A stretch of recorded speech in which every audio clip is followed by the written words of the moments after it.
కేంద్రంలోని ఎన్డీఏలో తెలుగుదేశం పార్టీ భాగస్వామి, రాష్ట్రంలో కూడా ఎన్డీఏ ప్రభుత్వం అన్నదే ప్రధానంగా చెప్పుకొస్తున్నది. ఈ నేపథ్యంలో వరదలకు సంబంధించి ఇమ్మీడియట్గా వరదలు తగ్గాక ఒక నెలకో 2 నెలలకో ఇక్కడి నుంచి నివేదికల మీద నివేదికలు పంపించి బాబో మాకు సాయం చేయండి మొర్రు అంటే ఇక్కడి నుంచి పంపించిన నివేదికల్ని చూసి అది కరెక్టో కాదో తేల్చడానికి అక్కడి నుంచి వచ్చి అబ్బే వీళ్ళు 100 రూపాయలు అడిగారు ఇక్కడ 50 రూపాయలు చాలని చెప్పి ఒక కమిటీ, కాదు 10 రూపాయలు చాలని ఇంకొకళ్ళు, ఇట్లా నివేదికలు ఇచ్చి దాంట్లో సగం ఇచ్చేటటువంటి పద్ధతి సాధారణంగా కేంద్రంలో ఉంటుంది.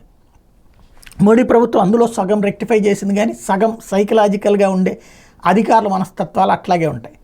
ఇప్పుడు ఆంధ్రప్రదేశ్కి వరదలు ఉండగానే, వరదల్లో ఊరు ఉండగానే శివరాజ్ సింగ్ చౌహాన్ నేతృత్వంలోని బృందం వచ్చింది, పర్యటించింది, వ్యవస్థకు సంబంధించినటువంటి అన్నీ కూడా తెలుసుకుని వెళ్ళింది. ఇది ఒక ఎత్తు అయితే ఆర్మీని వాళ్లే పంపించారు. ఎందుకు అంటే పోలవరం మన బుడమేరు దగ్గర ఏదైతే 3వ గండి అంత ఈజీ కాదు మీరు పోడ్చడం, అది ఆర్మీ వాళ్ళైతే సాధ్యం అని చెప్పి అందులో వచ్చినటువంటి ఒక అధికారి చెప్పడంతోనే ఆ సమస్య పరిష్కారమైంది.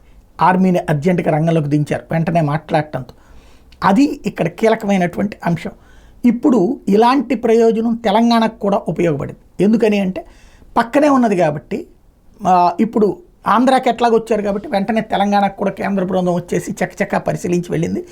కాబట్టి పరిహారాలు కూడా 2 రాష్ట్రాలకి వేగంగానే అందేటటువంటి అవకాశం ఉంటుంది.